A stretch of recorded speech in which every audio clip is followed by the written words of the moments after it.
Danas ćemo pričati o jednoj veoma lekovitoj biljci koja raste svuda oko nas. Nadamo se da ste do sada već prikupili koprivu, maslačak i belu radu. Ako niste, još uvek imate vremena da to učinite i pogledate naše video prezentacije o ovim dragocenim prirodnim lekovima. U svakom slučaju, sledeća biljka koju bi trebalo potražiti je hajdučka trava, jedna od najlekovitijih biljaka na našim prostorima. Ako se spremate da idete u berbu hajdučke trave, veoma je važno da ovaj video odgledate do kraja. Ne žurite. Pretpostavljamo da ima onih koji nestrpljivo čekaju da hajdučku travu ugledaju u punom cvetu, zato što znaju da je to biljka koju treba imati u kući. Možda su već krenuli u potragu, ali nemojte žuriti. U narednih nekoliko minuta objasnit ćemo vam zašto. Hajdučka trava je zaista veoma snažna i lekovita. Poznato je da opstaje u izuzetno teškim uslovima, bez gubitka svežeg izgleda. Već smo pričali o tome da su je stari narodi veoma cenili i upotrebljavali kada ništa drugo nije pomoglo. Pamti se izreka: kada u kući ima hajdučke trave, ima i nade. To je snažna biljka koja pročišćava krv i postoji verovanje da ima moć da iz tela odagna čak i višegodišnje bolesti. Ako ste ljubitelji lekovitog bilja, moramo da vas upitamo: da li prepoznajete ovu biljku? Očekujemo vaš odgovor u komentarima. Mnogi od vas će reći da. Da, To je hajdučka trava, jedna od najlekovitijih biljaka na svetu. Zar ne? To je dragocena biljka koja nam daje snagu, a bolesne vraća u zdrav život. A sada ćemo vam postaviti sledeće pitanje.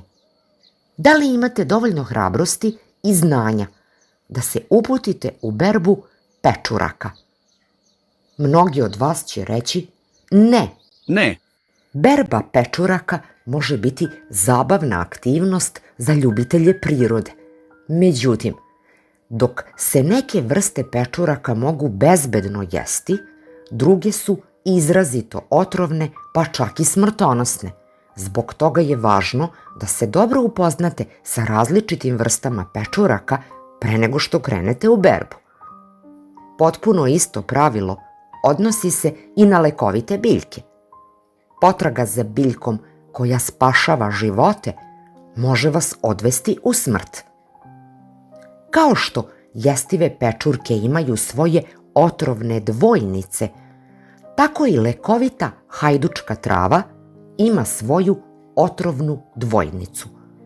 Nemojte dozvoliti da vas prevari. A sada pažljivo nastavite da gledate i sve će vam biti jasno. Na kraju priče, pogledajte ovaj video iz početka i vidjet ćete da smo vas sve do ovog momenta obmanjivali. Da, dobro ste čuli. Dok smo pričali o hajdučkoj travi, naizmenično smo vam prikazivali dve različite biljke. Hajdučku travu i njenu široko rasprostranjenu dvojnicu. Njen latinski naziv je Lepidium draba. Ako niste pažljivo gledali, vrlo je moguće da tu obmanu niste ni primetili. Zar ne? Kada ove dve biljke posmatramo iz daleka, čini nam se da su potpuno iste. A sada ćemo vas naučiti kako da ih razlikujete, jer je to veoma važno. Biće vam potpuno jasno i nikada nećete pogrešiti. Već na početku videa smo vam naglasili da ne žurite sa berbom hajdučke trave. To je pravilo broj 1. Zato što hajdučka trava počinje da cveta tek u junu. Nakon toga nastavlja sa cvetanjem sve do oktobra. Najbolje vreme za berbu je tokom leta, kada je sunce najjače. Dok njena dvojnica, Lepidium draba, počinje da cveta već početkom maja. Kada nastupi leto, Lepidium draba i hajdučka trava se često nalaze na istim mestima. Obe biljke pripadaju istoj biljnoj porodici. Imaju slične vizuelne karakteristike.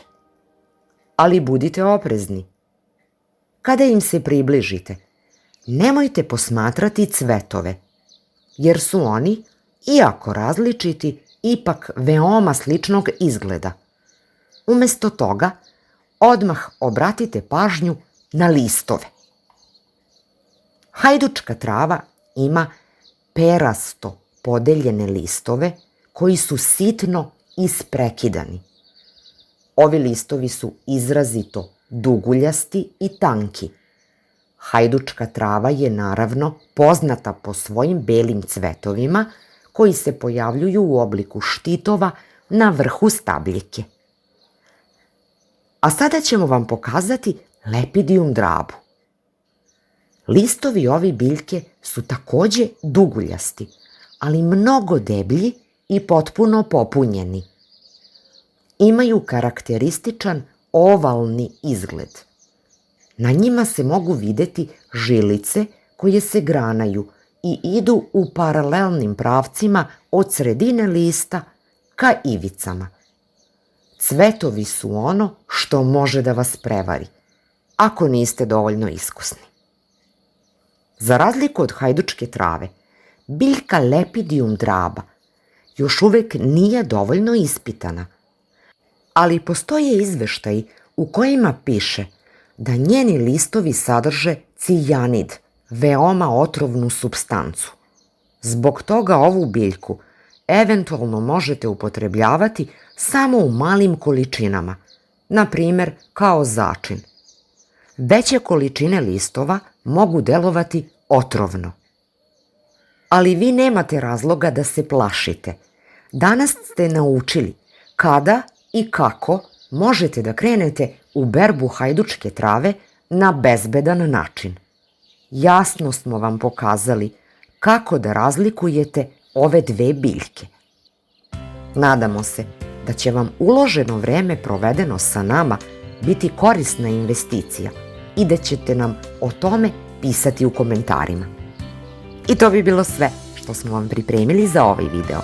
Ako vam se dopada, pratite naš YouTube kanal klikom na crveno dugmence subscribe ili prati. Time ćete podržati naš rad. A mi svojim radom svakako podržavamo vas i svima želimo dobro zdravlje. Srdačan pozdrav!